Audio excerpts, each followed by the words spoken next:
Thank you.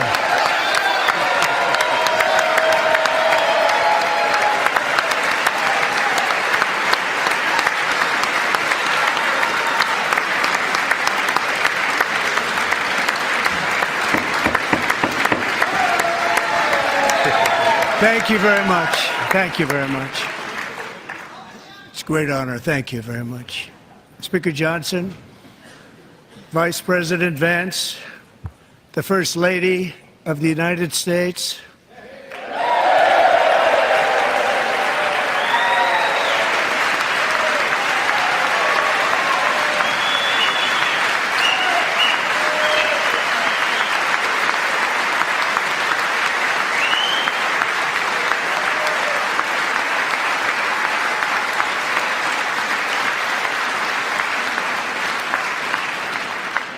members of the United States Congress, thank you very much. And to my fellow citizens, America is back.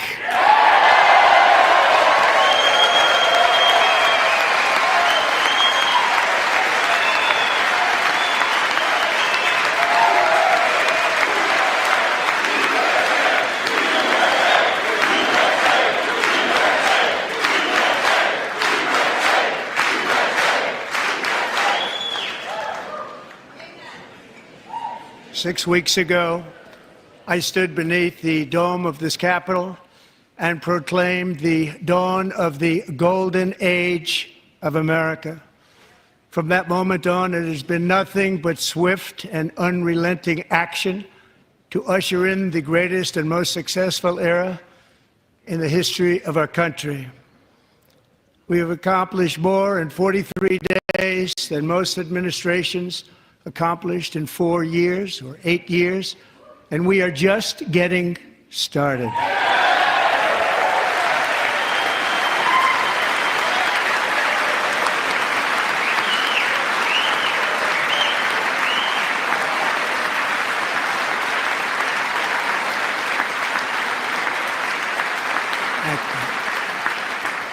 I return to this chamber tonight to report that America's momentum is back, our spirit is back, our pride is back, our confidence is back, and the American dream is surging bigger and better than ever before.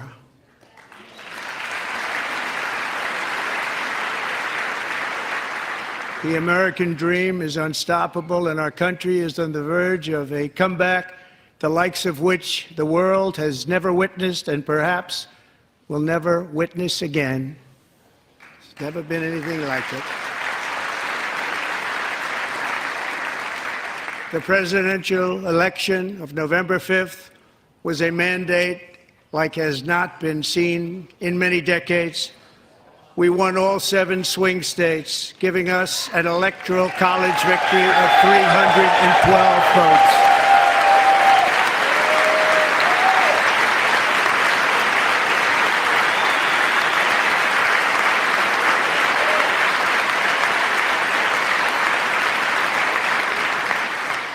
We won the popular vote by big numbers and won counties in our country.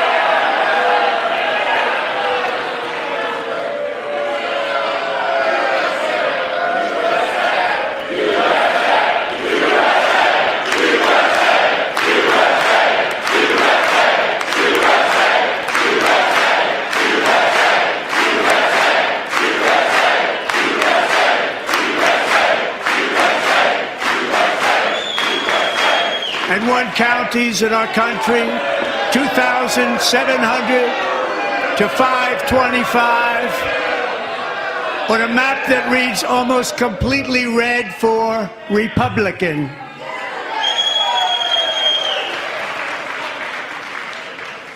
Now, for the first time in modern history, more Americans believe that our country is headed in the right direction than the wrong direction. In fact, it's an astonishing record, 27-point swing, the most ever.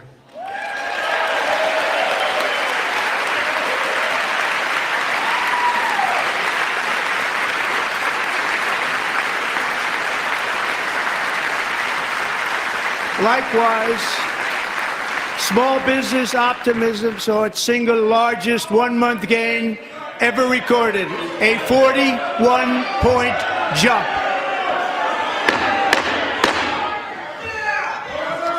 Members are directed to uphold and maintain decorum in the House and to cease any further disruptions. That's your warning.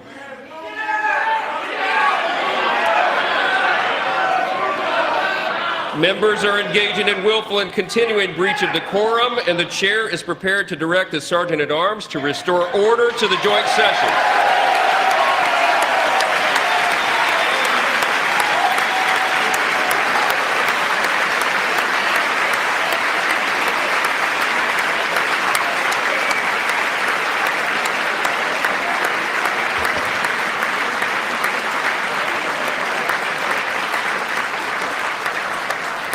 Mr. Green, take your seat. Take your seat, sir. Take your seat. Finding that members continue to engage in willful and concerted disruption of proper decorum, the chair now directs the Sergeant-at-Arms to restore order. Remove this gentleman from the chamber.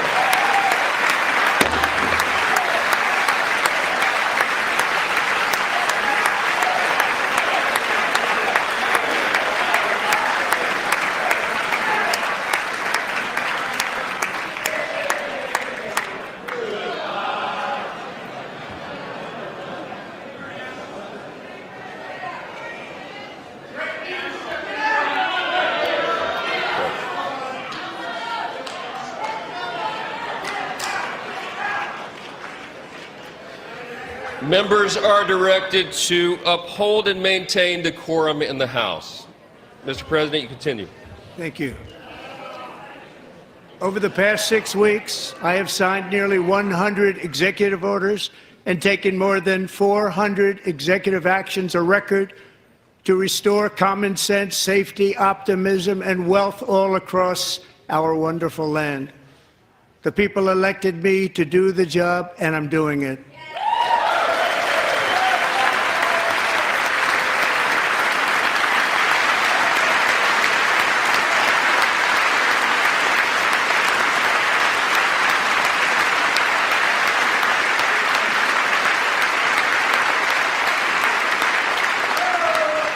In fact, it has been stated by many that the first month of our presidency, it's our presidency, is the most successful in the history of our nation.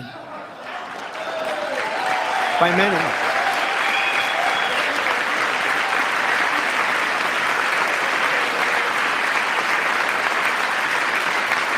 And what makes it even more impressive is that, do you know who number 2 is? George Washington. How about that? How about that? I don't know about that list, but we'll take it. Within hours of taking the oath of office, I declared a national emergency on our southern border, and I deployed the U.S. military and Border Patrol to repel the invasion of our country. And what a job they've done. As a result, illegal border crossings last month were by far the lowest ever recorded, ever.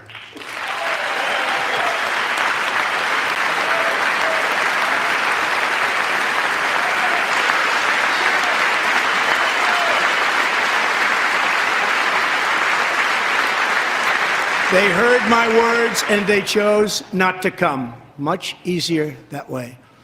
In comparison, under Joe Biden, the worst president in American history, there were hundreds of thousands of illegal crossings a month, and virtually all of them, including murderers, drug dealers, gang members, and people from mental institutions and insane asylums, were released into our country. Who would want to do that?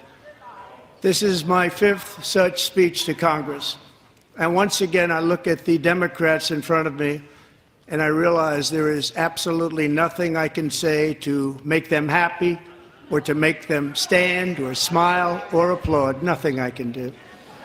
I could find a cure to the most devastating disease, a disease that would wipe out entire nations, or announce the answers to the greatest economy in history or the stoppage of crime to the lowest levels ever recorded. And these people sitting right here will not clap, will not stand, and certainly will not cheer for these astronomical achievements. They won't do it, no matter what. Five times I've been up here. It's very sad, and it just shouldn't be this way.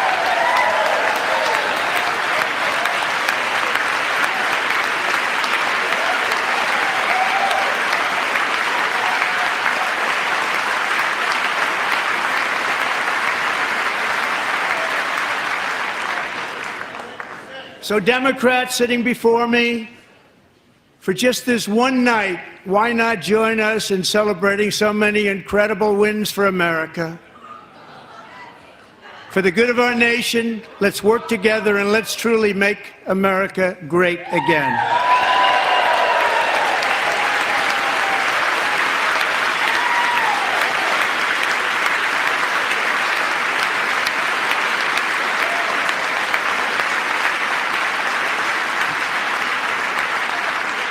Every day, my administration is fighting to deliver the change America needs to bring a future that America deserves, and we're doing it.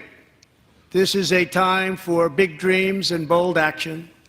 Upon taking office, I imposed an immediate freeze on all federal hiring, a freeze on all new federal regulations, and a freeze on all foreign aid.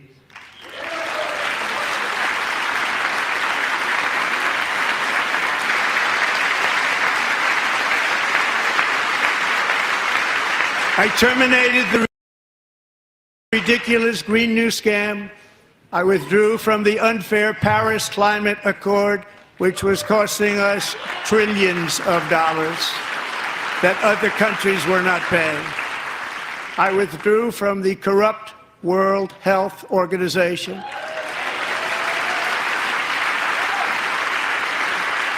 And I also withdrew from the anti-American UN Human Rights Council.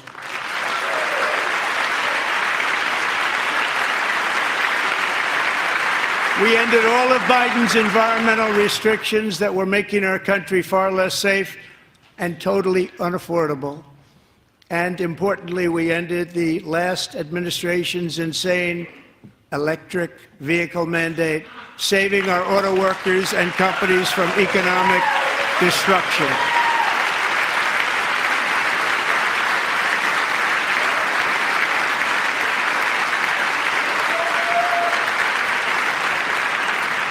To unshackle our economy, I have directed that for every one new regulation, 10 old regulations must be eliminated, just like I did in my very successful first term.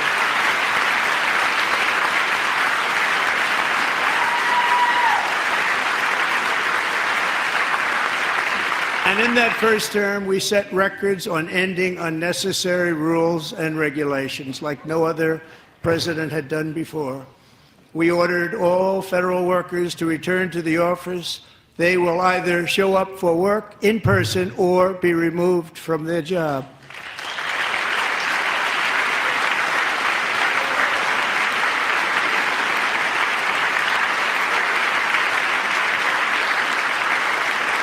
And we have ended weaponized government where, as an example, a sitting president is allowed to viciously prosecute his political opponent, like me. How did that work out? Not too good. Not too good.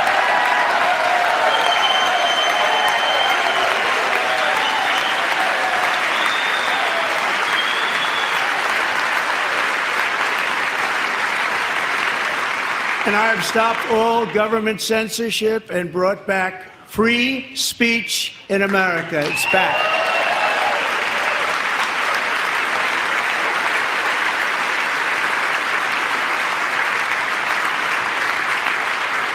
And 2 days ago, I signed an order making English the official language of the United States of America.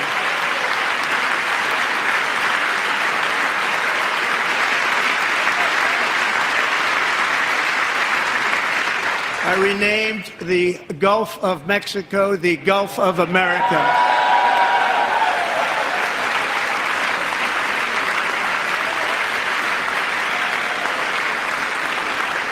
And likewise, I renamed, for a great president, William McKinley, Mount McKinley again.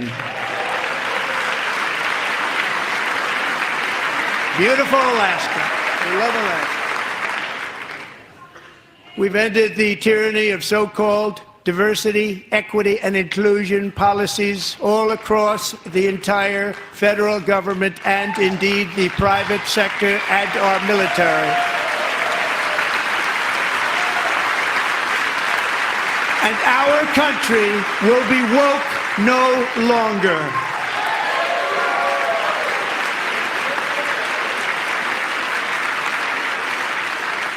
We believe that whether you are a doctor, an accountant, a lawyer, or an air traffic controller, you should be hired and promoted based on skill and competence, not race or gender.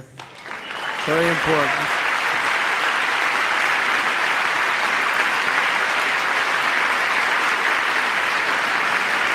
You should be hired based on merit.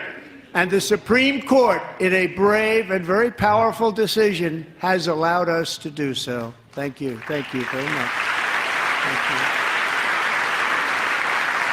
you. We have removed the poison of critical race theory from our public schools, and I signed an order making it the official policy of the United States government that there are only two genders, male and female.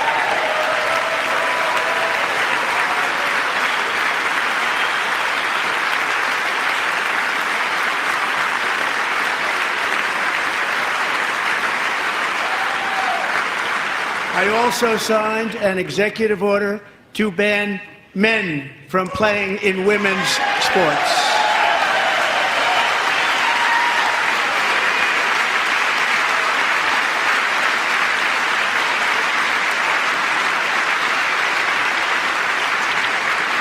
Three years ago, Peyton McNabb was an all-star high school athlete, one of the best, preparing for a future in college sports. But when her girls' volleyball match was invaded by a male, he smashed the ball so hard in Peyton's face, causing traumatic brain injury, partially paralyzing her right side, and ending her athletic career. It was a shot like she's never seen before. She's never seen anything like it. Peyton is here tonight in the gallery, and Peyton, from now on, schools will kick the men off the girls' team, or they will lose all federal funding.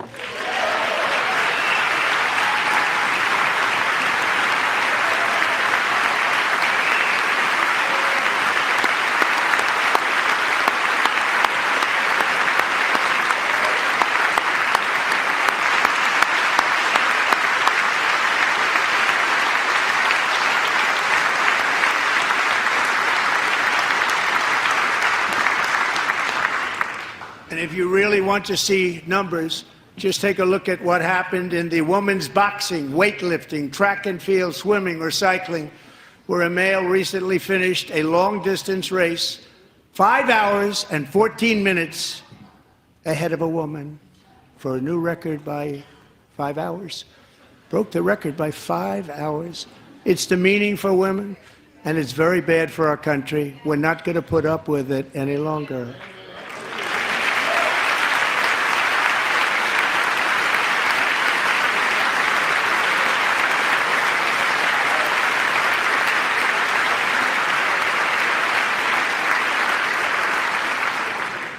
What I have just described is only a small fraction of the common sense revolution that is now, because of us, sweeping the entire world. Common sense has become a common theme, and we will never go back. Never. Never going to let that happen. Among my very highest priorities is to rescue our economy and get dramatic and immediate relief to working families. As you know, we inherited from the last administration an economic catastrophe and an inflation nightmare. Their policies drove up energy prices, pushed up grocery costs, and drove the necessities of life out of reach for millions and millions of Americans. They've never had anything like it. We suffered the worst inflation in 48 years, but perhaps even in the history of our country. They're not sure. As president, I'm fighting every day to reverse this damage and make America affordable again.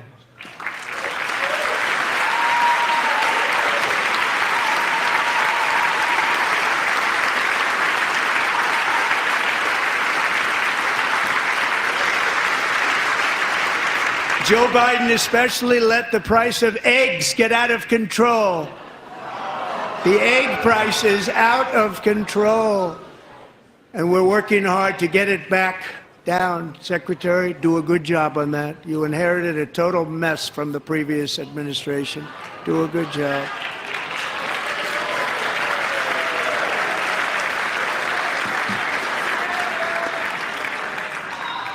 A major focus of our fight to defeat inflation is rapidly reducing the cost of energy.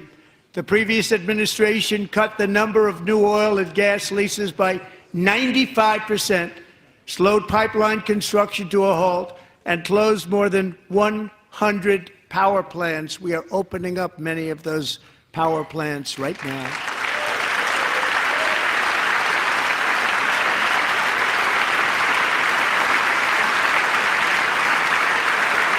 And frankly, we have never seen anything like it. That's why on my first day in office, I declared a national energy emergency. As you've heard me say many times, we have more liquid gold under our feet than any nation on earth, and by far. And now I fully authorize the most talented team ever assembled to go and get it.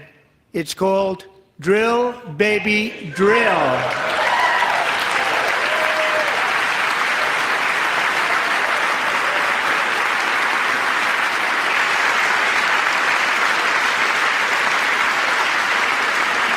My administration is also working on a gigantic natural gas pipeline in Alaska, among the largest in the world, where Japan, South Korea, and other nations want to be our partner with investments of trillions of dollars each. There's never been anything like that one.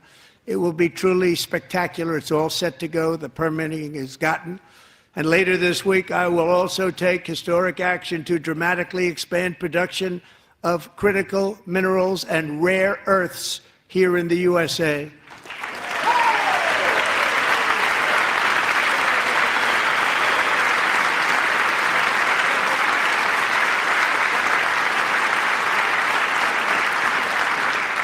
To further combat inflation, we will not only be reducing the cost of energy, but will be ending the flagrant waste of taxpayer dollars.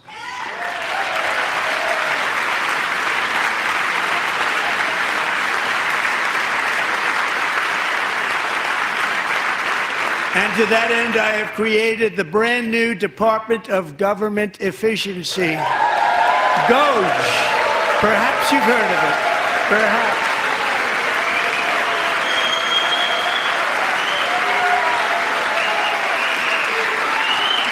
Which is headed by Elon Musk, who is in the gallery tonight.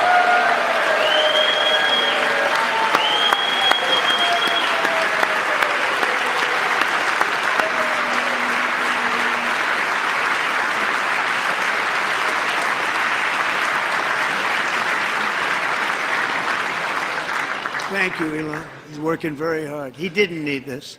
He didn't need this. Thank you very much. We appreciate it. Everybody here, even this side, appreciates it, I believe.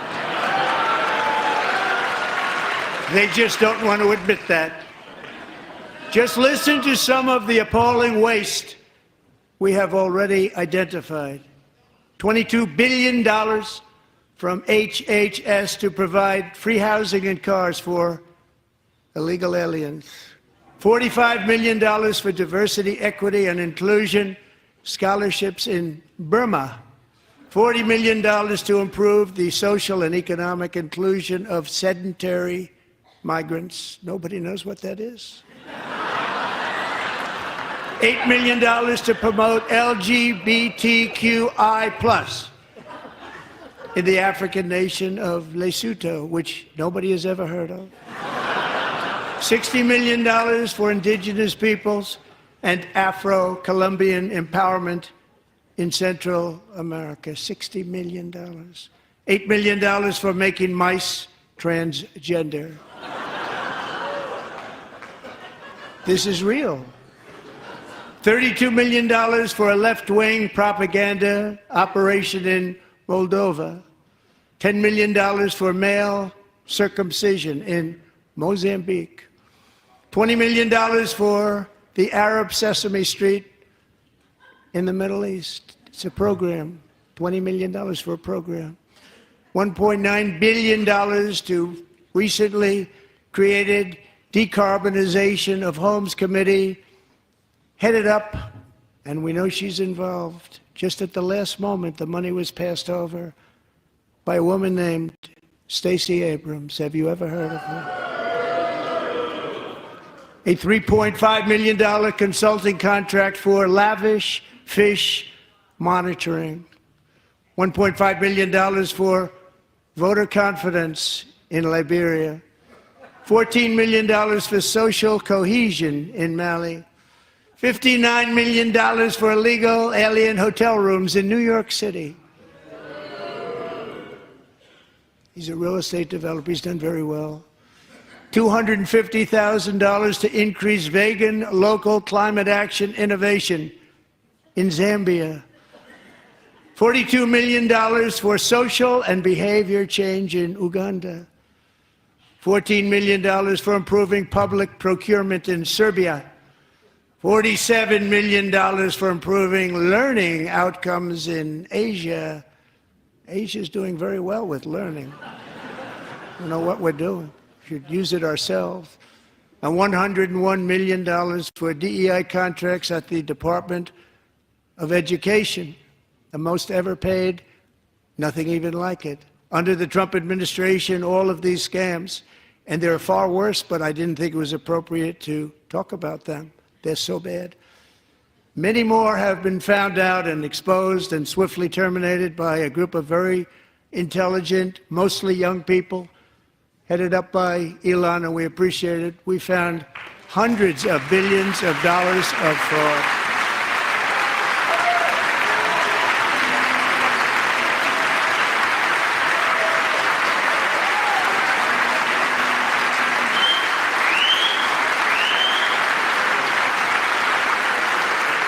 And we've taken back the money and reduced our debt to fight inflation and other things.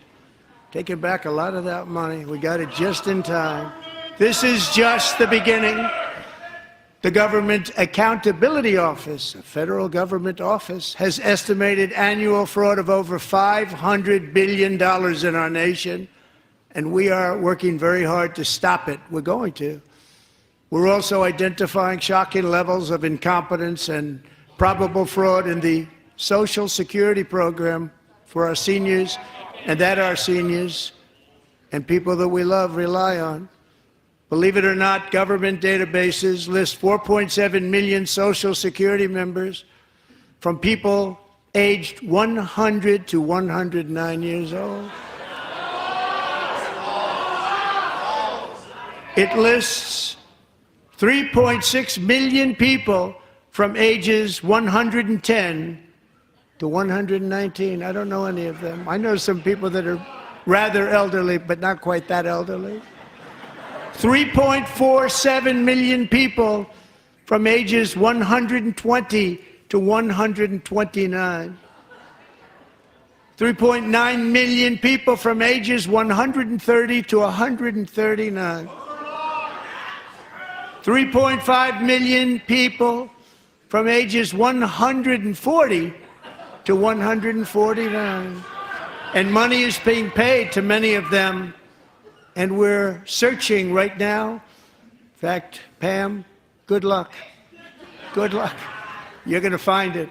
But a lot of money is paid out to people because it just keeps getting paid, and nobody does, and it really hurts Social Security and hurts our country. 1.3 million people from ages 150 to 159, and over 130,000 people, according to the Social Security databases, are age over 160 years old. We have a healthier country than I thought, Bobby.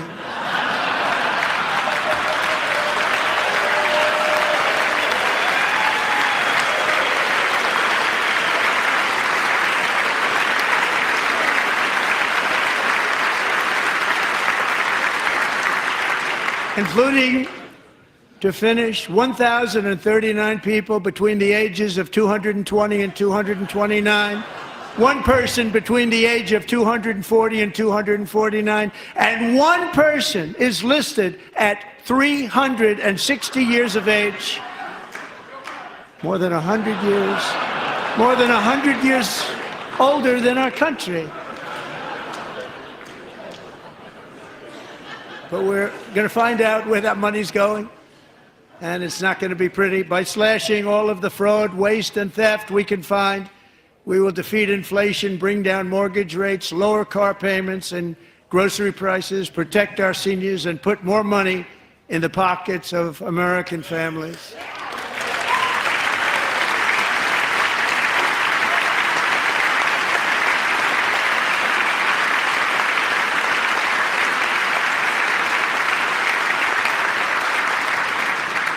And today, interest rates took a beautiful drop, big, beautiful drop. It's about time. And in the near future, I want to do what has not been done in 24 years, balance the federal budget. We're going to balance it.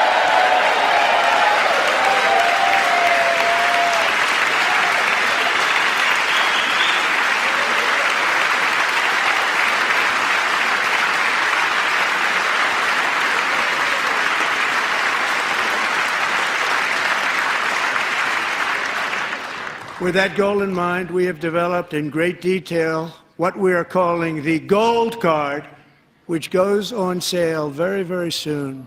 For $5 million, we will allow the most successful job-creating people from all over the world to buy a path to U.S. citizenship. It's like the green card, but better and more sophisticated. And these people will have to pay tax in our country.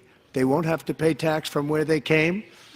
The money that they've made, you wouldn't want to do that, but they have to pay tax, create jobs. They'll also be taking people out of colleges and paying for them so that we can keep them in our country instead of having them being forced out. Number one, at the top school, as an example, being forced out and not being allowed to stay and create tremendous numbers of jobs and great success for a company out there. So while we take out the criminals, killers, traffickers, and child predators who are allowed to enter our country under the open border policy of these people, the Democrats, the Biden administration, the open border insane policies that you've allowed to destroy our country, we will now bring in brilliant, hardworking, job-creating people. They're going to pay a lot of money, and we're going to reduce our debt with that money.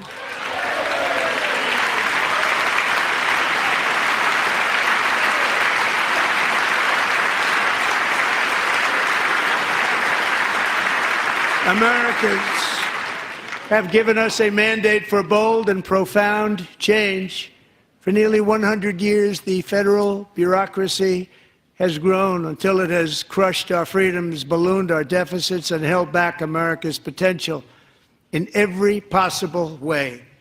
The nation founded by pioneers and risk-takers now drowns under millions and millions of pages of regulations and debt. Approvals that should take 10 days to get instead take 10 years, 15 years, and even 20 years before you're rejected. Meanwhile, we have hundreds of thousands of federal workers who have not been showing up to work. My administration will reclaim power from this unaccountable bureaucracy, and we will restore true democracy to America again.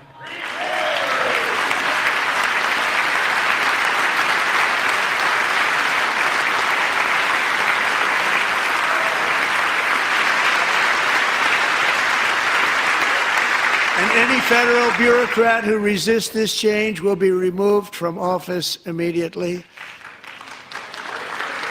Because we are draining the swamp. It's very simple. And the days of rule by unelected bureaucrats are over.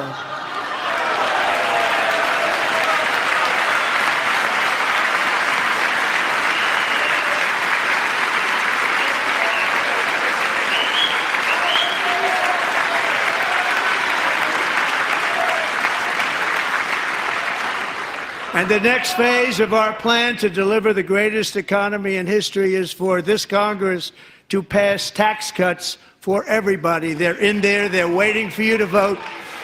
And I'm sure that the people on my right, I don't mean the Republican right, but my right here, I'm sure you're going to vote for those tax cuts, because otherwise I don't believe the people will ever vote you into office. So I'm doing you a big favor by telling you that. But I know this group is going to be voting for the tax.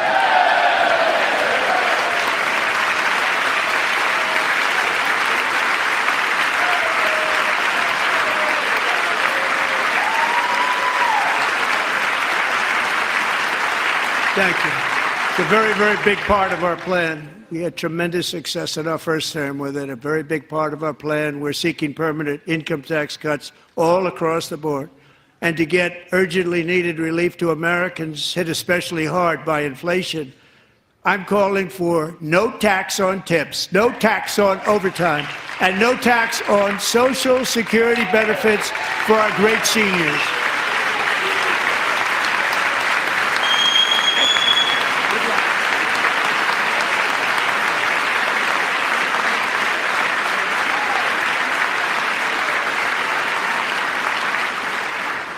And I also want to make interest payments on car loans tax deductible, but only if the car is made in America.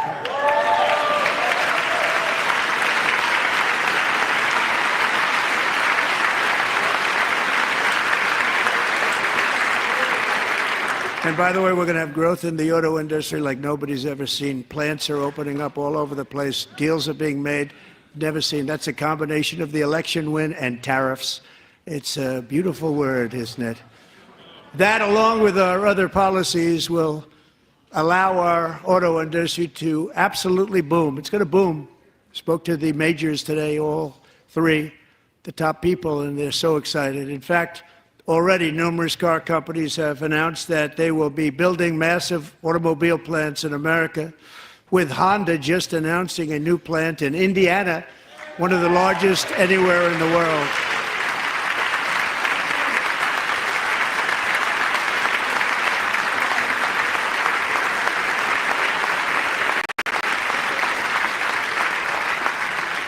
And this has taken place since our great victory on November 5th, a date which will hopefully go down as one of the most important in the history of our country.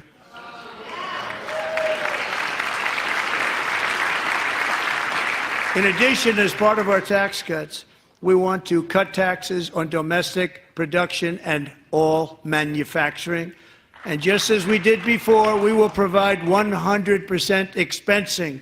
It will be retroactive to January 20th, 2025. And it was one of the main reasons why our tax cuts were so successful in our first term, giving us the most successful economy in the history of our country. First term. We had a great first term.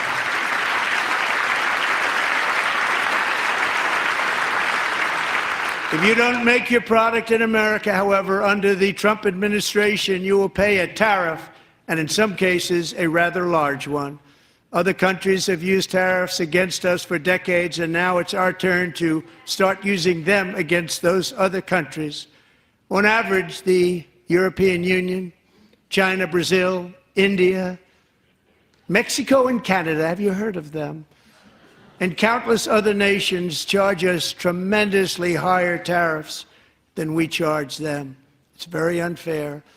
India charges us auto tariffs higher than 100%. China's average tariff on our products is twice what we charge them.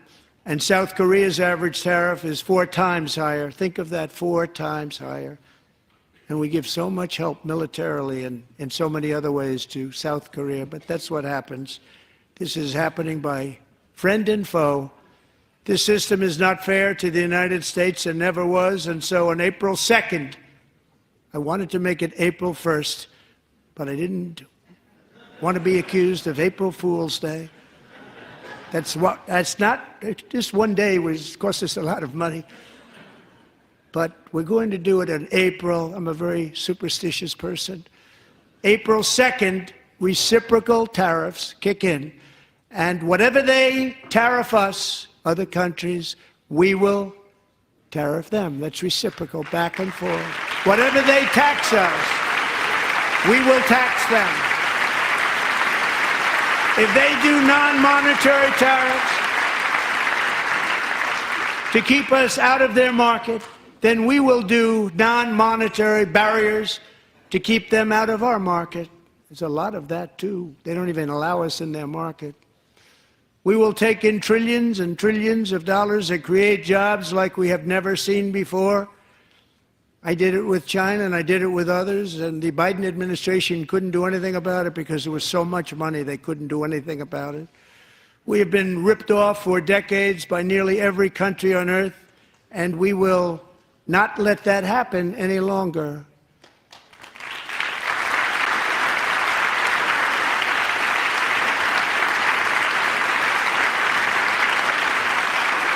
Much has been said over the last 3 months about Mexico and Canada, but we have very large deficits with both of them. But even more importantly, they've allowed fentanyl to come into our country at levels never seen before, killing hundreds of thousands of our citizens and many very young, beautiful people, destroying families.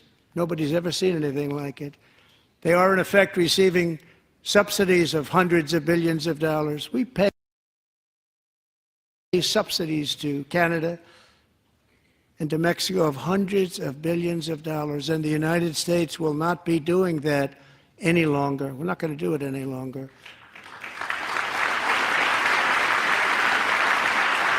Thanks to our America First policies we're putting into place, we have had $1.7 trillion of new investment in America in just the past few weeks.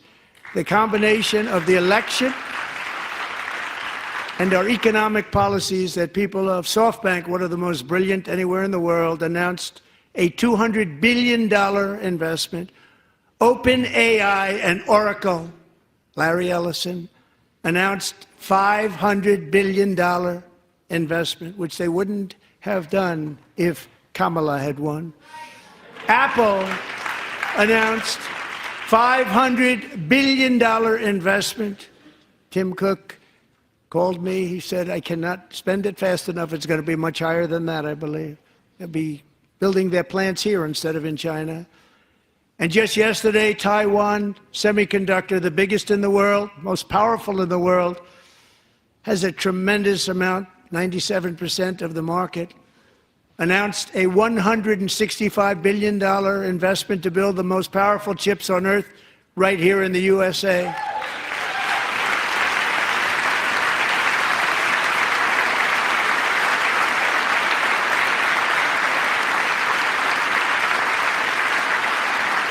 And we're not giving them any money. Your CHIPS Act is a horrible, horrible thing. We give hundreds of billions of dollars, and it doesn't mean a thing. They take our money and they don't spend it. All that meant to them, we're giving them no money. All that was important to them was they didn't want to pay the tariffs, so they came and they're building, and many other companies are coming. We don't have to give them money. We just want to protect our businesses and our people. And they will come because they won't have to pay tariffs if they build in America. So it's very amazing. You should get rid of the CHIP Act, and whatever's left over, Mr. Speaker, you should use it to reduce debt or any other reason you want to.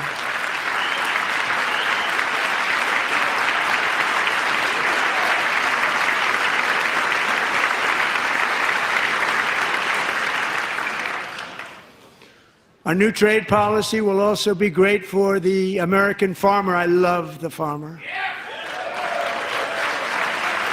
Who will now be selling into our home market, the USA, because nobody is going to be able to compete with you. Because there's goods that come in from other countries and companies, they're really in a bad position in so many different ways. They're uninspected. They may be very dirty and disgusting, and they come in and they pour in, and they hurt our American farmers. The tariffs will go on agricultural product coming into America, and our farmers, starting on April 2nd, it may be a little bit of an adjustment period. We had that before when I made the deal with China, $50 billion of purchases, and I said, just bear with me, and they did. They did. Probably have to bear with me again, and this will be even better. That was great. The problem with it was that Biden didn't enforce it. He didn't enforce it. $50 billion of purchases, and we were doing great, but Biden did not enforce it, and it hurt our farmers. But our farmers are going to have a field day right now. So to our farmers, have a lot of fun. I love you too. I love you too. It's all going to happen.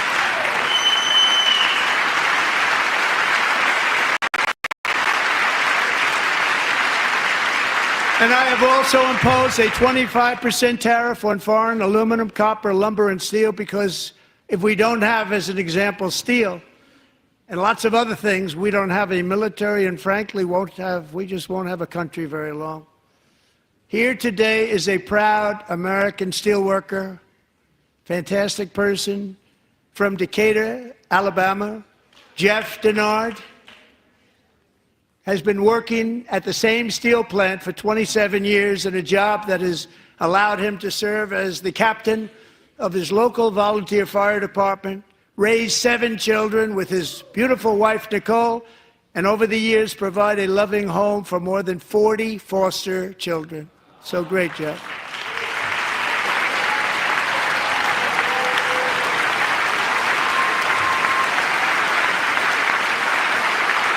Thank you, Jeff. Thank you, Jeff.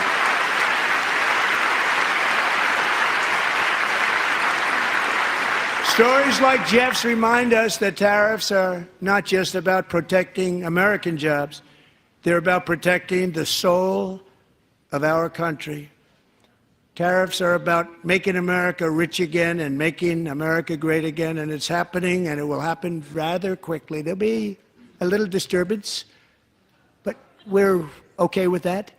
It won't be much. No, you're not. Oh.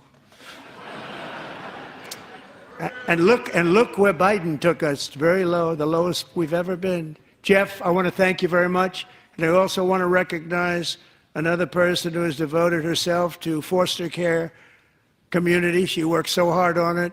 A very loving person, our magnificent First Lady of the United States.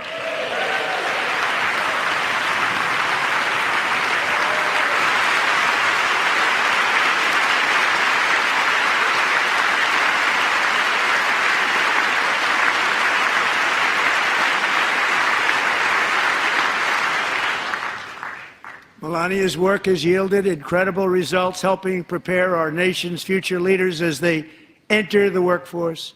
Our First Lady is joined by 2 impressive young women, very impressive.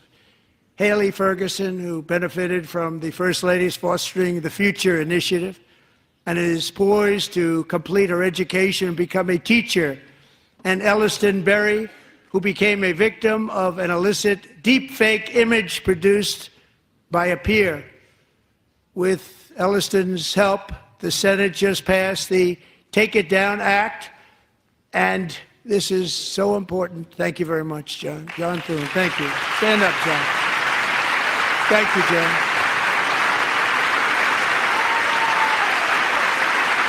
Thank you all very much.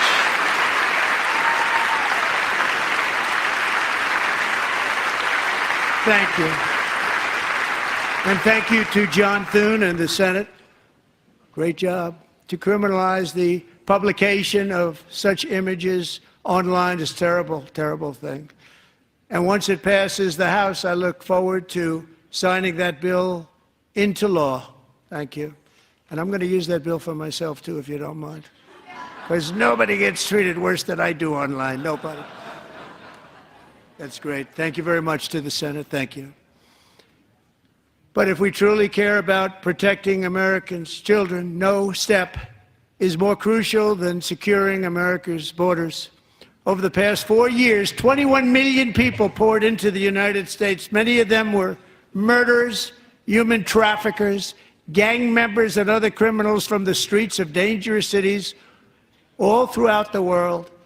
Because of Joe Biden's insane and very dangerous open border policies, they are now strongly embedded in our country, but we are getting them out and getting them out fast.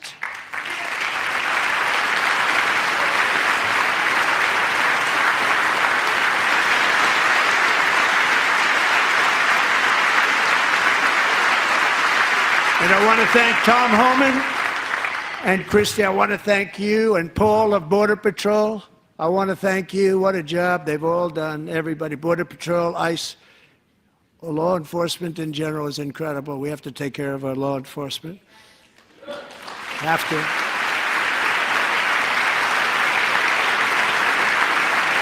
Last year, a brilliant 22-year-old nursing student named Laken Riley, the best in her class, admired by everybody, went out for a jog on the campus of the University of Georgia. That morning, Laken was viciously attacked, assaulted, beaten, brutalized, and horrifically murdered. Laken was stolen from us by a savage illegal alien gang member who was arrested while trespassing across Biden's open southern border and then set loose into the United States under the heartless policies of that failed administration. It was indeed a failed administration.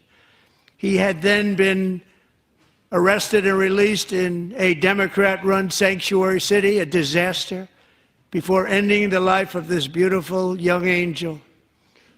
With us this evening are Laken's beloved mother, Allison, and her sister, Lauren.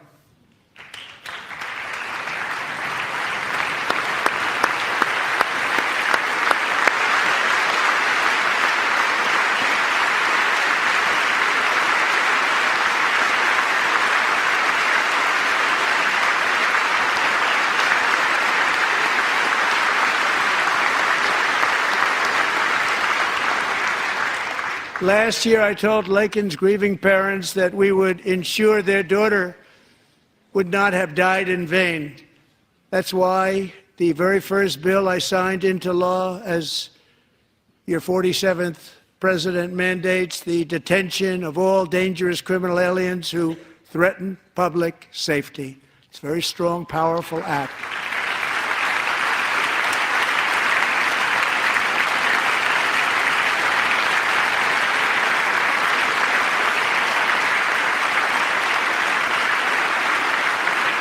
It's called the Laken-Riley Act. So Allison and Lauren, America will never, ever forget our beautiful Laken Hope Riley.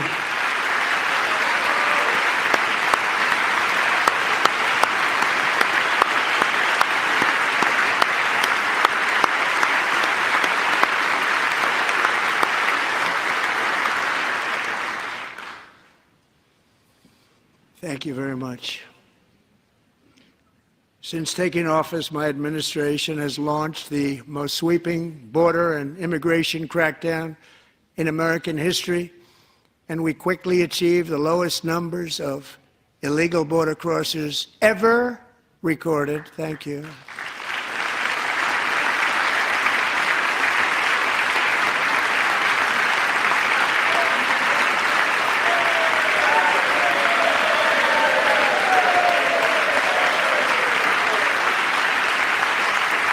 The media and our friends in the Democrat Party kept saying we needed new legislation, we must have legislation to secure the border.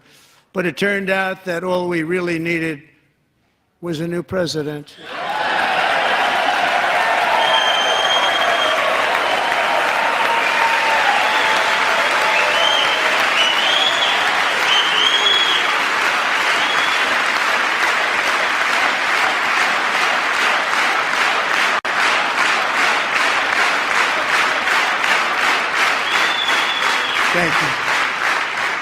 Joe Biden didn't just open our borders, he flew illegal aliens over them to overwhelm our schools, hospitals, and communities throughout the country.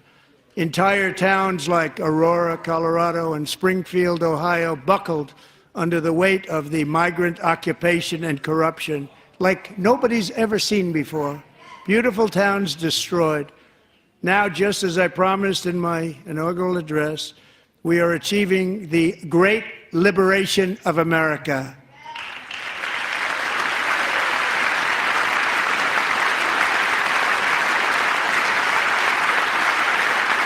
But there still is much work to be done. Here tonight is a woman I have gotten to know, Alexis Nungari from Houston. Wonderful woman. Last June, Alexis's 12-year-old daughter, her precious Jocelyn, walked to a nearby convenience store. She was kidnapped, tied up, assaulted for 2 hours under a bridge, and horrifically murdered. Arrested and charged with this heinous crime are 2 illegal alien monsters from Venezuela, released into America by the last administration through their ridiculous open border. The death of this beautiful 12-year-old girl and the agony of her mother and family touched our entire nation greatly. Alexis, I promised that we would always remember your daughter, your magnificent daughter, and earlier tonight, I signed an order keeping my word to you. One thing I have learned about Jocelyn is that she loved animals so much. She loved nature. Across Galveston Bay, from where Jocelyn lived in Houston, you'll find a magnificent national wildlife refuge, a pristine, peaceful, 34,000-acre sanctuary for all of God's creatures on the edge of the Gulf of America. Alexis, moments ago, I formally renamed that refuge in loving memory of your beautiful daughter, Jocelyn. So, Mr. Vice President, if you would, may I have the order?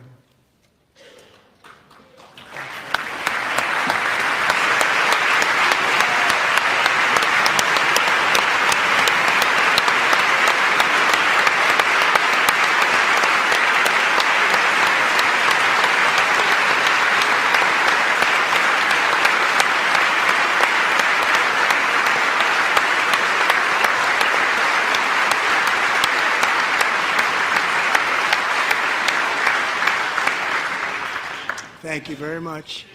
All 3 savages charged with Jocelyn and Lakin's murders were members of the Venezuelan prison gang, the toughest gang, they say, in the world, known as Tren de Aragua. 2 weeks ago, I officially designated this gang, along with MS-13 and the bloodthirsty Mexican drug cartels, as foreign terrorist organizations.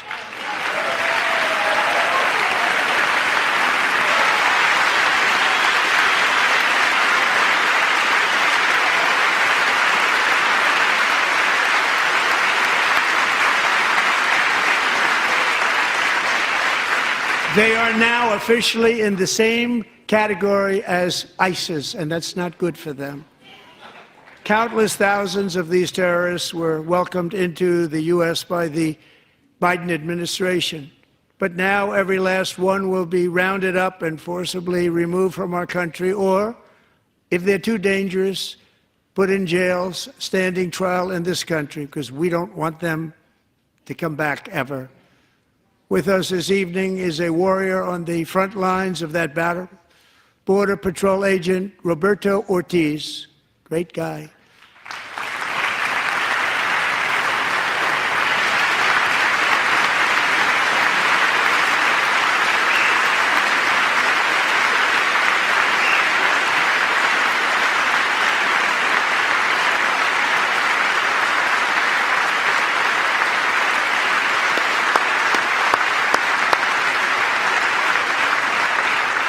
In January, Roberto and another agent were patrolling by the Rio Grande, near an area known as Cartel Island. Doesn't sound too nice to me. When heavily armed gunmen started shooting at them. Roberto saw that his partner was totally exposed, at great danger, and he leapt into action, returning fire and providing crucial seconds for his fellow agent to seek safety, just barely.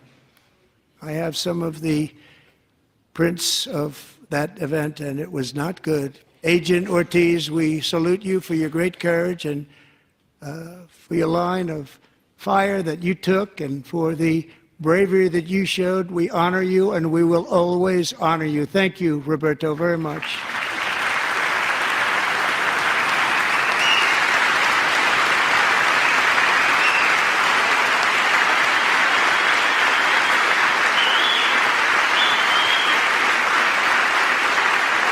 Thank you, Roberto. And I actually got to know him on my many calls to the border. He's a great gentleman. The territory to the immediate south of our border is now dominated entirely by criminal cartels that murder, rape, torture, and exercise total control. They have total control over a whole nation, posing a grave threat to our national security. The cartels are waging war on America, and it's time for America to wage war on the cartels, which we are doing.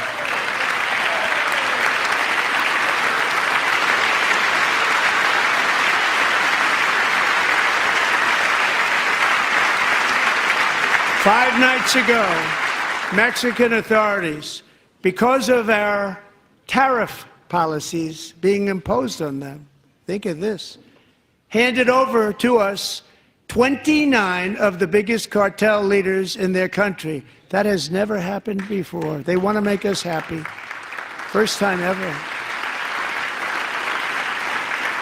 But we need Mexico and Canada to do much more than they've done, and they have to stop the fentanyl and drugs pouring into the USA. They're going to stop it. I have sent Congress a detailed funding request laying out exactly how we will eliminate these threats to protect our homeland and complete the largest deportation operation in American history, larger even than current record holder, President Dwight D. Eisenhower, a moderate man, but someone who believed very strongly in borders. Americans expect Congress to send me this funding without delay so I can sign it into law. So, Mr. Speaker, John Thune, both of you, I hope you're going to be able to do that, Mr. Speaker. Thank you. Mr. Leader, thank you. Thank you very much. And let's get it to me. I'll sign it so fast, you won't even believe it.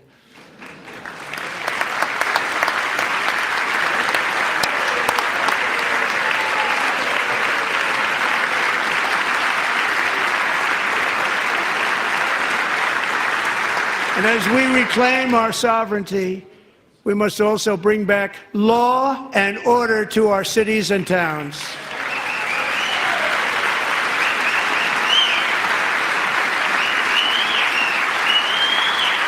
In recent years, our justice system has been turned upside down by radical left lunatics. Many jurisdictions virtually ceased enforcing the law against dangerous repeat offenders while weaponizing law enforcement against political opponents like me. My administration has acted swiftly and decisively to restore fair, equal, and impartial justice under the constitutional rule of law, starting at the FBI and the DOJ. Pam, good luck. Cash, wherever you may be, good luck. Good luck. Pam Bondi. Good luck. So important. Going to do a great job. Cash, thank you. Thank you, Cash.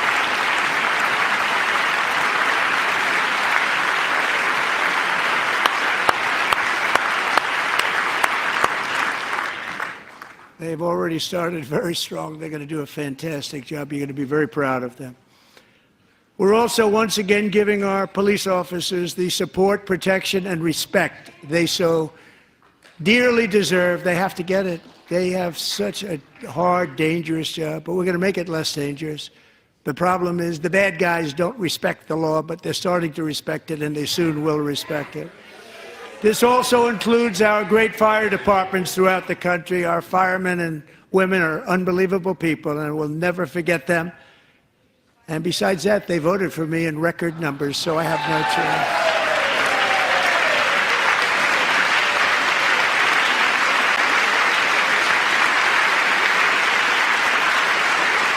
1 year ago this month, 31-year-old New York police officer Jonathan Diller, unbelievably wonderful person and a great officer, was gunned down at a traffic stop on Long Island. I went to his funeral.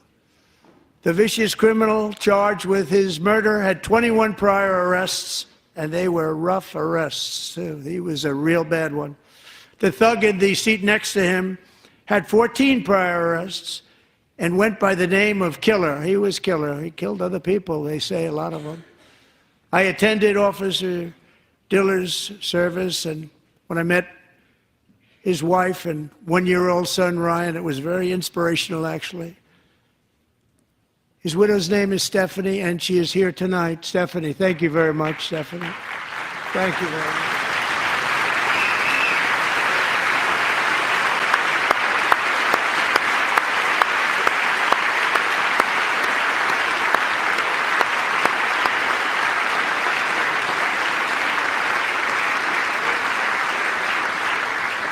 Stephanie, we're going to make sure that Ryan knows his dad was a true hero, New York's finest, and we're going to get these cold-blooded killers and repeat offenders off our streets, and we're going to do it fast. Got to stop it. They get out with 28 arrests. They push people into subway trains. They hit people over the head, back of the head with baseball bats. We got to get them out of here. I've already signed an executive order requiring a mandatory death penalty for anyone who murders a police officer, and tonight I'm asking Congress to pass that policy into permanent law.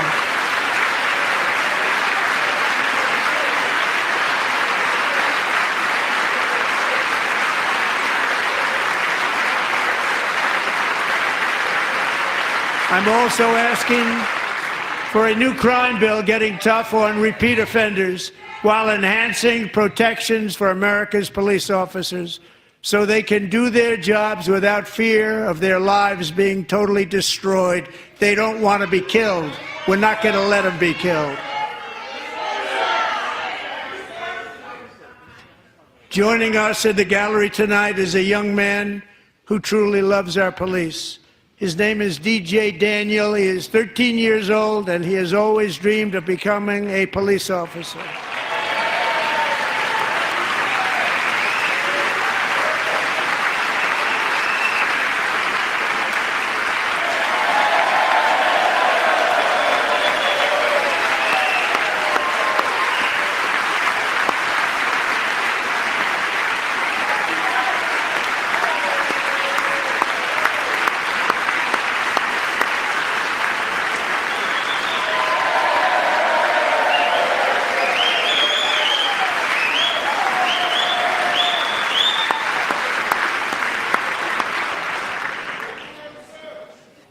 But in 2018, DJ was diagnosed with brain cancer. The doctors gave him 5 months at most to live. That was more than 6 years ago.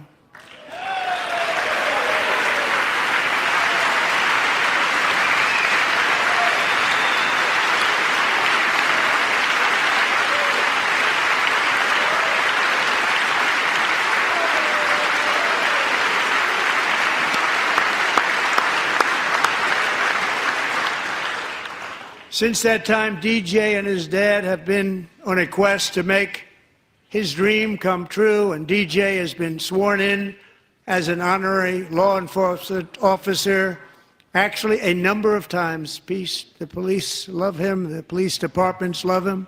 And tonight, DJ, we're going to do you the biggest honor of them all. I am asking our new Secret Service Director, Sean Curran, to officially make you an agent of the United States Secret Service.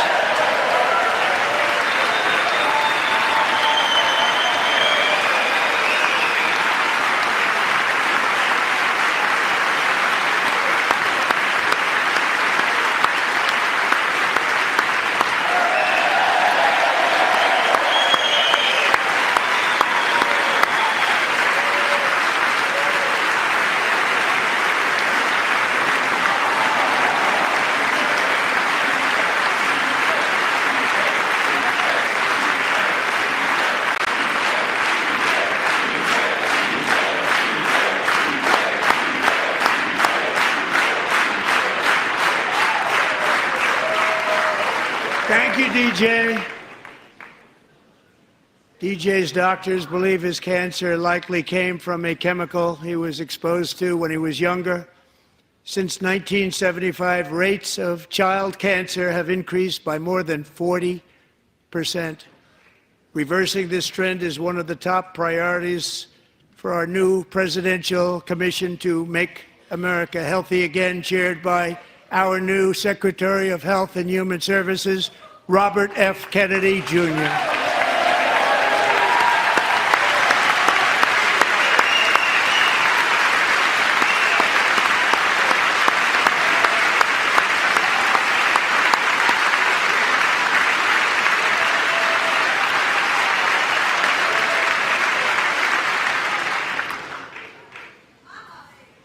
With the name Kennedy, you would have thought everybody over here would have been cheering. How quickly they forget. Our goal is to get toxins out of our environment, poisons out of our food supply, and keep our children healthy and strong. As an example, not long ago, and you can't even believe these numbers, 1 in 10,000 children had autism, 1 in 10,000. And now it's 1 in 36. There's something wrong. 1 in 36. Think of that. So we're going to find out what it is, and there's nobody better than Bobby and all of the people that are working with you. You have the best to figure out what is going on. Okay, Bobby? Good luck. It's a very important job. Thank you. Good job.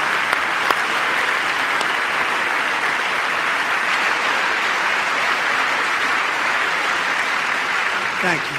My nation is also working to protect our children from toxic ideologies in our schools. A few years ago, January Littlejohn and her husband discovered that their daughter's school had secretly socially transitioned their 13-year-old little girl. Teachers and administrators conspired to deceive January and her husband while encouraging her daughter to use a new name and pronouns.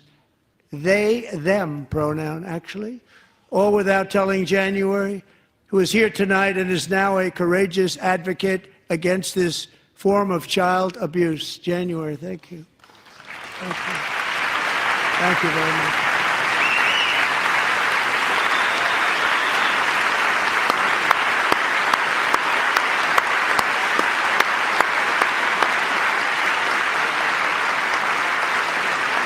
Thank you.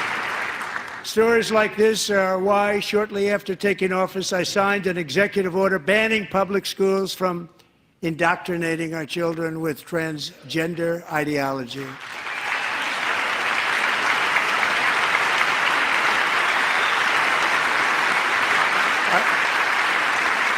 I also signed an order to cut off all taxpayer funding to any institution that engages in the sexual mutilation of our youth.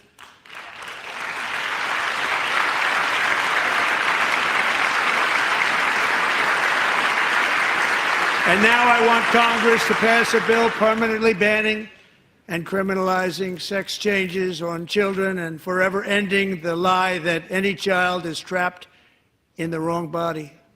This is a big lie.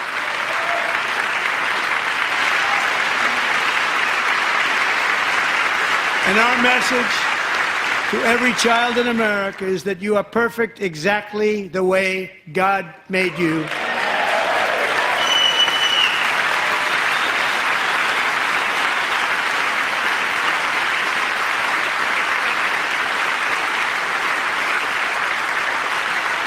Because we're getting wokeness out of our schools and out of our military, and it's already out, and it's out of our society. We don't want it. Wokeness is trouble. Wokeness is bad. It's gone. It's gone. And we feel so much better for it, don't we? Don't we feel better? Our service members won't be activists and ideologues. They will be fighters and warriors. They will fight for our country. And Pete, congratulations.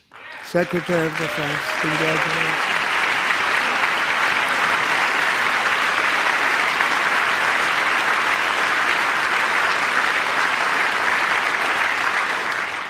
And he's not big into the woke movement, I can tell you.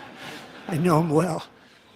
I am pleased to report that in January, the U.S. Army had its single best recruiting month in 15 years, and that all armed services are having among the best recruiting results ever in the history of our services.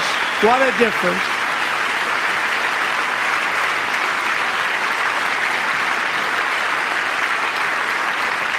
And you know, it was just a few months ago where the results were exactly the opposite. We couldn't recruit anywhere. We couldn't recruit. Now we're having the best results just about that we've ever had. What a tremendous turnaround. It's really a beautiful thing to see. People love our country again. It's very simple. They love our country, and they love being in our military again. So it's a great thing, and thank you very much. Great job. Thank you.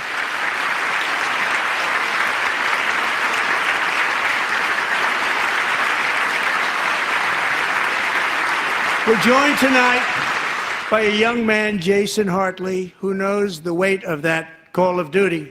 Jason's father, grandfather, and great-grandfather all wore the uniform. Jason tragically lost his dad, who was also a Los Angeles County Sheriff's deputy when he was just a boy, and now he wants to carry on the family legacy of service. Jason is a senior in high school, a six-letter varsity athlete, a really good athlete, they say, a brilliant student with a 4.46, that's good, GPA. And his greatest dream is to attend the U.S. Military Academy at West Point.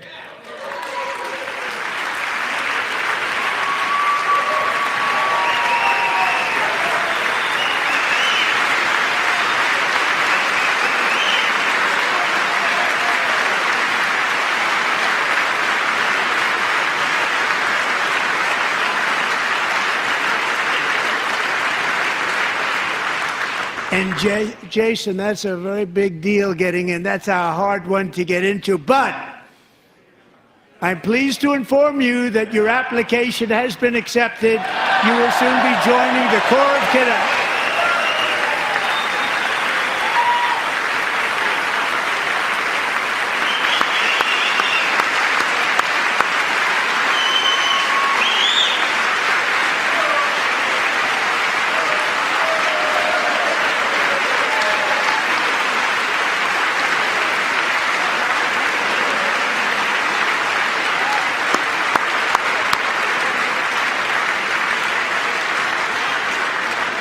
Thank you.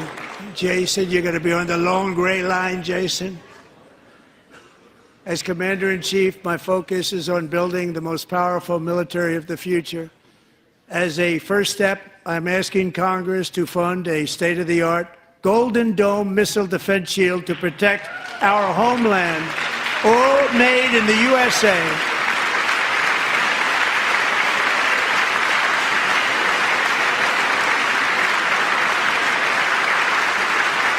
And Ronald Reagan wanted to do it long ago, but the technology just wasn't there, not even close. But now we have the technology. It's incredible, actually. And other places, they have it. Israel has it. Other places have it. And the United States should have it too, right, Tim, right? They should have it too. So I want to thank you. But it's a very, very important. This is a very dangerous world. We should have it. We want to be protected, and we're going to protect our citizens like never before. To boost our defense industrial base, we are also going to resurrect the American shipbuilding industry, including commercial shipbuilding and military shipbuilding.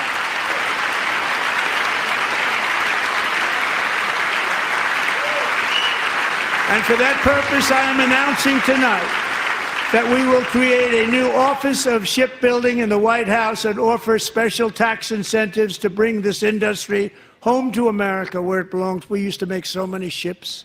We don't make them anymore very much, but we're going to make them very fast, very soon.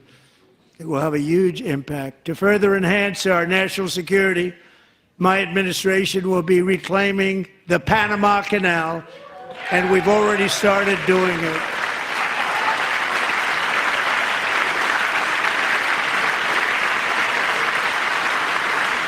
Just today, a large American company announced they are buying both ports around the Panama Canal and lots of other things having to do with the Panama Canal and a couple of other canals. The Panama Canal was built by Americans for Americans, not for others, but others could use it. But it was built at tremendous cost of American blood and treasure. 38,000 workers died building the Panama Canal. They died of malaria, they died of snake bites and mosquitoes. Not a nice place to work. They paid them very highly to go there, knowing there was a 25% chance that they would die.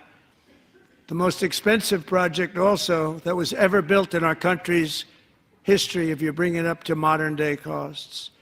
It was given away by the Carter administration for $1. But that agreement has been violated very severely. We didn't give it to China.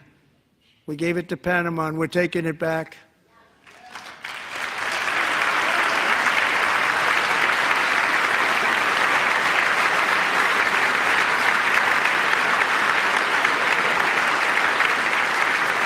And we have Marco Rubio in charge. Good luck, Marco. Now, we know who to blame if anything goes wrong. Marco's been amazing, and he's going to do a great job. Think of it, he got 100 votes. You know, he was approved with actually 99, but the 100th was this gentleman, and I feel very certain. So let's assume he got 100 votes, and I'm either very, very happy about that or I'm very concerned about it. But he's already proven. I mean, he's a great gentleman. He's respected by everybody, and we appreciate you voting for Marco. He's going to do a fantastic job. Thank you. Thank you. He's doing a great job.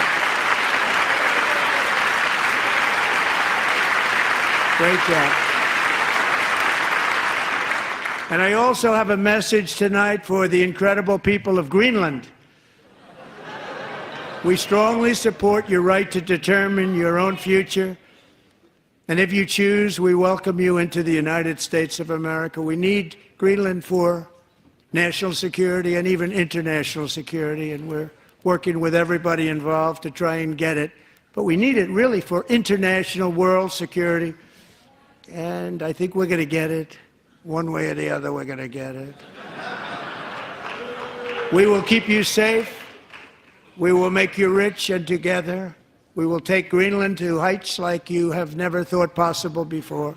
It's a very small population, but very, very large piece of land and very, very important for military security. America is once again standing strong against the forces of radical Islamic terrorism. 3.5 years ago, ISIS terrorists killed 13 American service members and countless others in the Abbey Gate bombing during the disastrous and incompetent withdrawal from Afghanistan. Not that they were withdrawing, it was the way they withdrew. Perhaps the most embarrassing moment in the history of our country. Tonight, I am pleased to announce that we have just apprehended the top terrorist responsible for that atrocity, and he is right now on his way here to face the swift sword of American justice.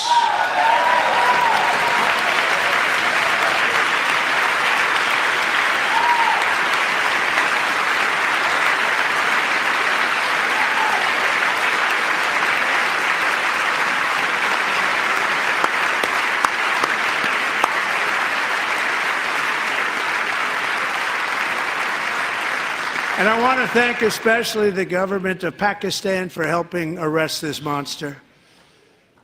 This was a very momentous day for those 13 families who I actually got to know very well, most of them, whose children were murdered, and the many people that were so badly, over 42 people, so badly injured on that fateful day in Afghanistan. What a horrible day.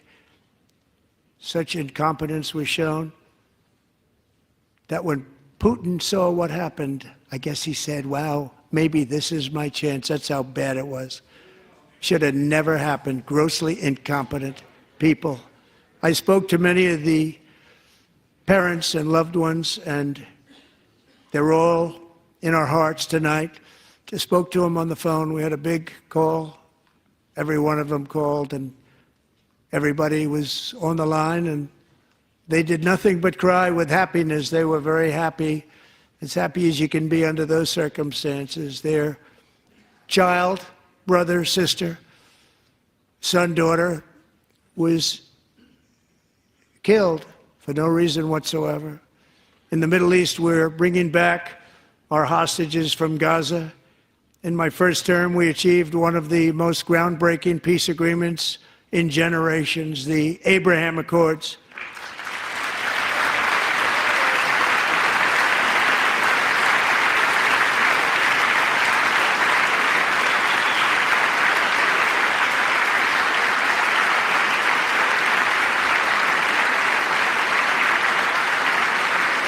And now we're going to build on that foundation to create a more peaceful and prosperous future for the entire region. A lot of things are happening in the Middle East. People have been talking about that so much lately with everything going on with Ukraine and Russia.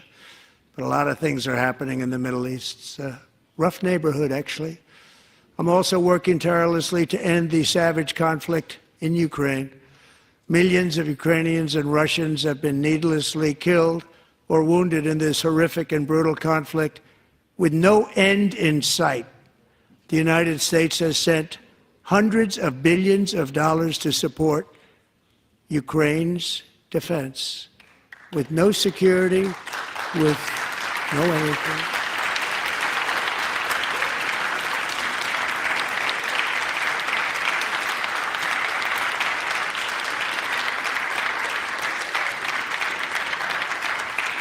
Do you want to keep it going for another 5 years?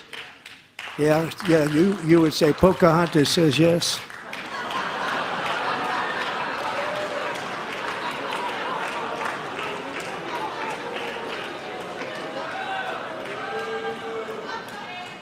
"2,000 people are being killed every single week. More than that. They're Russian young people. They're Ukrainian young people. They're not Americans. But I want it to stop.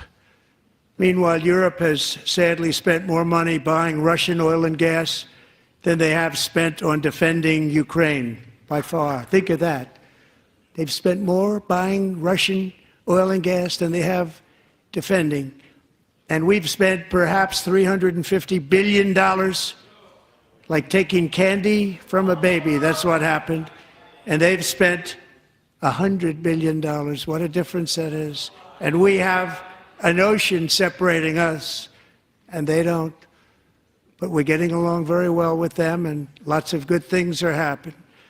Biden has authorized more money in this fight than Europe has spent, by billions and billions of dollars. It's hard to believe that they wouldn't have stopped it and said, at some point, come on, let's equalize. You got to be equal to us. But that didn't happen.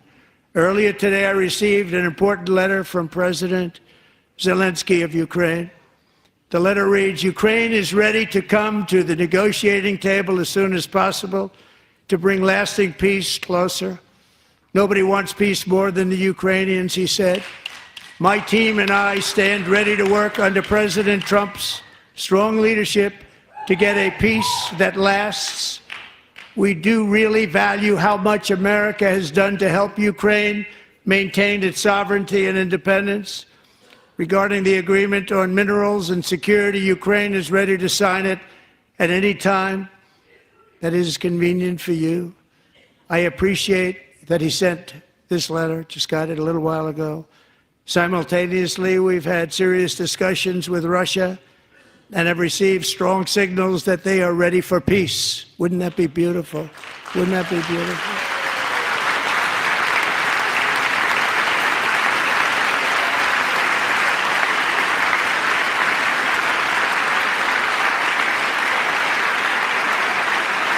Wouldn't that be beautiful?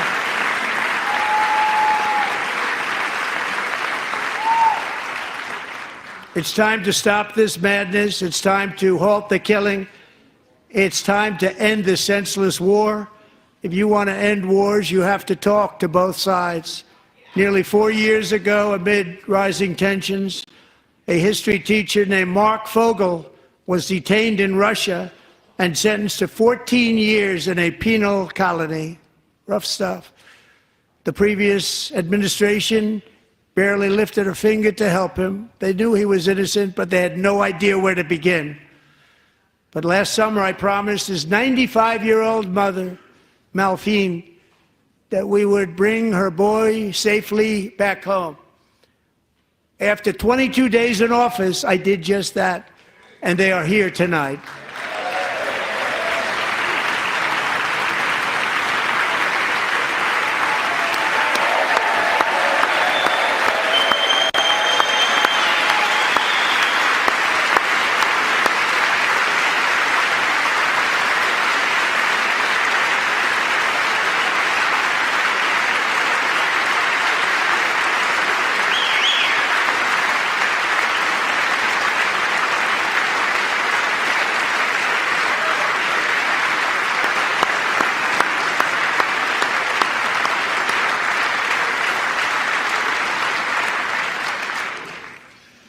To Mark and his great mom, we are delighted to have you safe and sound and with us. As fate would have it, Mark Fogel was born in a small rural town in Butler, Pennsylvania. Have you heard of it? Where his mother has lived for the past 78 years. I just happened to go there last July 13th for a rally. That was not pleasant. And that is where I met his beautiful mom right before I walked onto that stage. And I told her I would not forget what she said about her son. And I never did I? Never forgot. Less than 10 minutes later, at that same rally, gunfire rang out, and a sick and deranged assassin unloaded 8 bullets from his sniper's perch into a crowd of many thousands of people. My life was saved by a fraction of an inch, but some were not so lucky. Corey Comparator was a firefighter, a veteran, a Christian, a husband, a devoted father, and above all, a protector. When the sound of gunshots pierced the air, it was a horrible sound. Corey knew instantly what it was and what to do. He threw himself on top of his wife and daughters and shielded them from the bullets with his own body. Corey was hit really hard. You know the story from there. He sacrificed his life to save theirs. 2 others, very fine people, were also seriously hit. But thankfully, with the help of 2 great country doctors, we thought they were gone and they were saved. So those doctors had great talent. We're joined by Corey's wife, Helen, who was his high school sweetheart, and their 2 beloved daughters, Allison and Kaylee. Thank you.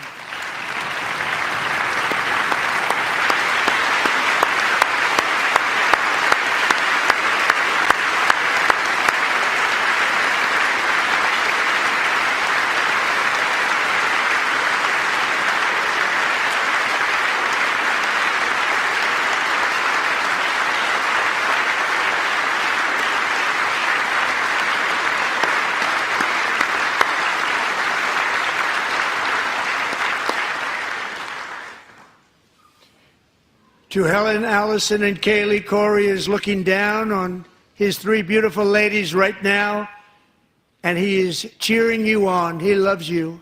He is cheering you on.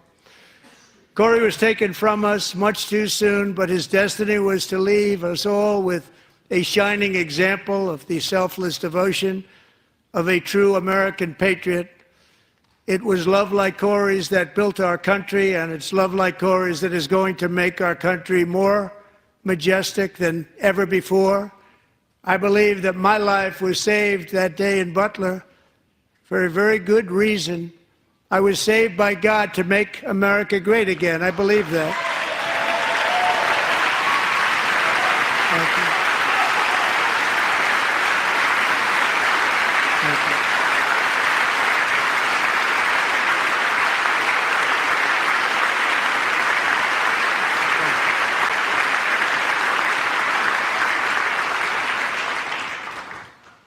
Thank Thank you very much. From the patriots of Lexington and Concord to the heroes of Gettysburg and Normandy, from the warriors who crossed the Delaware to the trailblazers who climbed the Rockies, and from the legends who soared at Kitty Hawk to the astronauts who touched the moon, Americans have always been the people who defied all odds, transcended all dangers, made the most extraordinary sacrifices, and did whatever it took to defend our children, our country, and our freedom.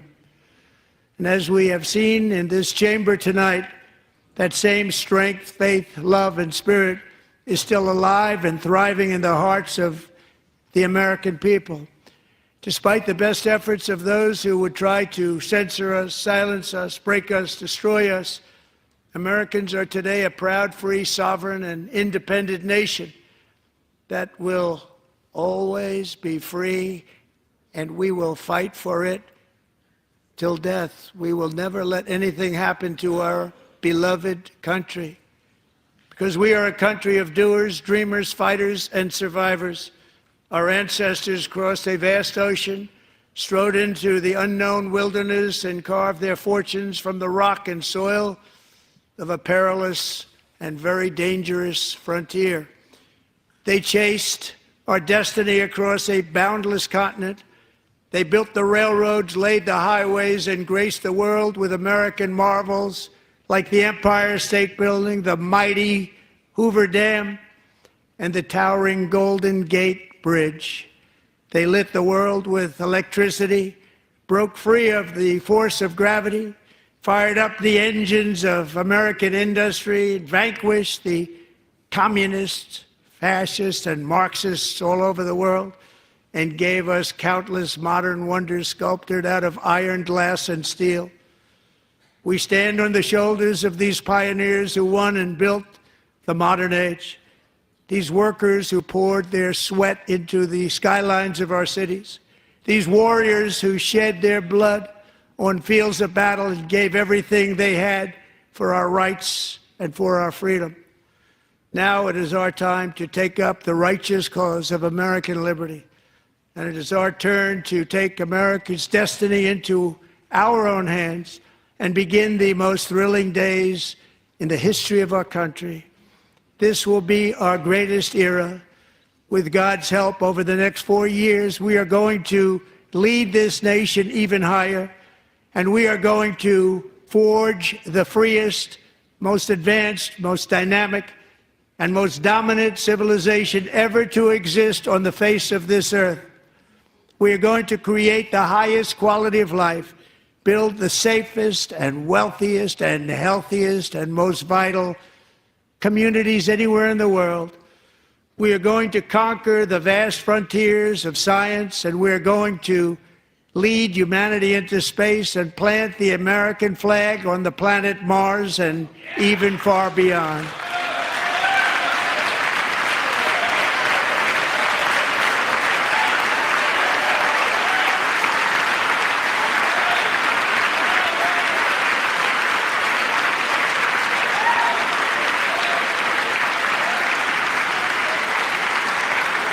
And through it all, we are going to rediscover the unstoppable power of the American spirit.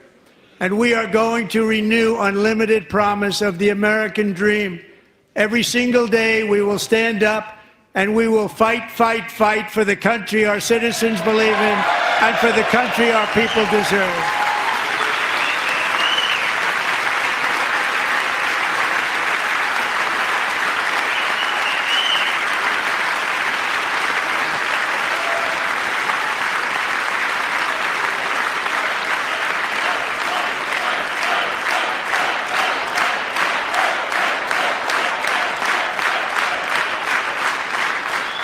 My fellow Americans, get ready for an incredible future, because the golden age of America has only just begun. It will be like nothing that has ever been seen before. Thank you, God bless you, and God bless America.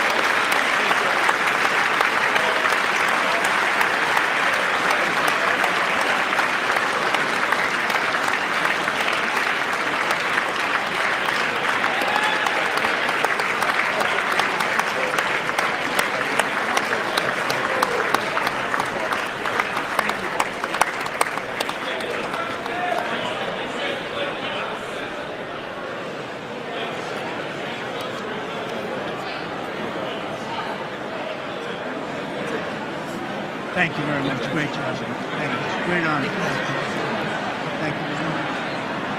Thank you. Get this place going, all right? Thank you. It's a great honor. Thank you. Thank you, Mr. President. Thank you very much. Very much. Thank you very much. Appreciate it. Thank you. See you soon. Teaching young people to love America. Well, I'm trying to. Great guy. Thank you. That's your favorite. Thank you. Thank you. Thank you very much. Appreciate it. Thank you again. Thank you again. Won't forget. So good. Yeah, it's good. So good, sir. Thank you. Terrific, Mr. Really good. It's really outstanding. Thanks. Thank you. Yes, sir. Thank you. Great job, Mr. President. Thanks. We got you. Great. Mr. President, one of your best speeches. Thanks again, Mr. President. Thank you, Mr. President. Thanks for the phone call last night, too. Thank you for your help. I'll do it. Just give me the information. I'm not going to get it. Sorry. Thank you, everybody. Great speeches. Great speeches.